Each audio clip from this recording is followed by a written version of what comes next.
Zachée. Zachée a eu un jour envie de voir Jésus passer. Juste le désir de voir pour un moment cet homme dont tout le monde parlait.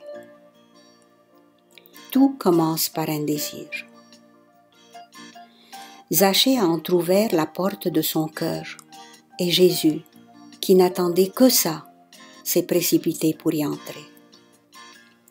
Il a été sous l'arbre où Zachée était monté et il l'a appelé. « Zachée, descends vite. Ce soir, je vais venir souper avec toi. » Vite, l'amour est toujours pressé. Mais d'abord, Zachée, descends. Il faut toujours savoir descendre un peu de là où on est, de là où on avait cru bon de monter. Et Zachée va courir préparer un festin. Il est tellement heureux, car Jésus qu'il espérait seulement entrevoir, va venir chez lui. La table est remplie, les mets semblent délicieux, les serviteurs n'ont pas cessé d'aller et de venir, mais pourtant, la nourriture a un goût amer.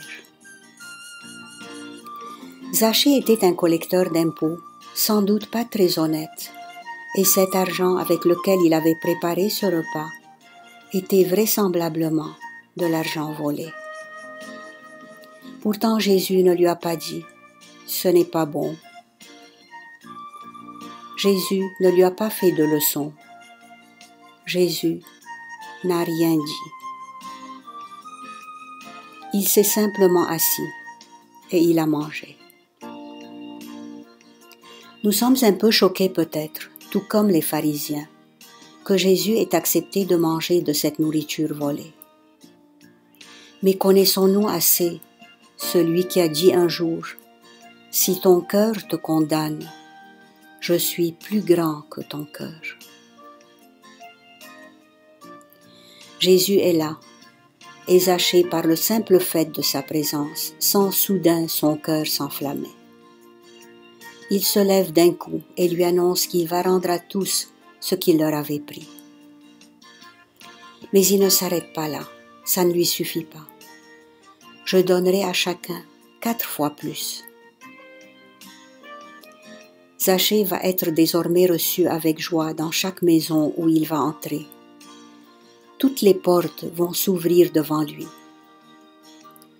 Lui dont on avait peur, dont on se cachait, lui qu'on regardait avec tant de mépris et envers lequel on éprouvait tant de ressentiment, ne va plus rencontrer que des regards remplis d'étonnement, mais surtout de reconnaissance et d'amour. C'est au tour de Jésus de lui faire connaître une autre joie. Une nourriture nouvelle, au goût sans précédent. Celle de l'honnêteté, du don, du partage. Une nourriture qu'il ignorait auparavant. Et il va soudain goûter, pour la première fois, et dans le plus intime de son être, au bonheur d'être aimé et d'aimer. Il va connaître désormais la saveur nouvelle de s'endormir en paix avec lui-même, de s'endormir tout joyeux d'avoir partagé son pain, d'avoir rendu heureux de pauvres gens.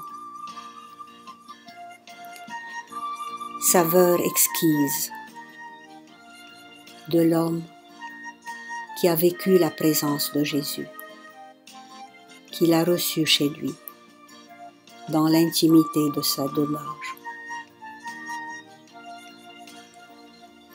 qu'il a reçu en lui, dans la douceur d'un réel cœur à cœur.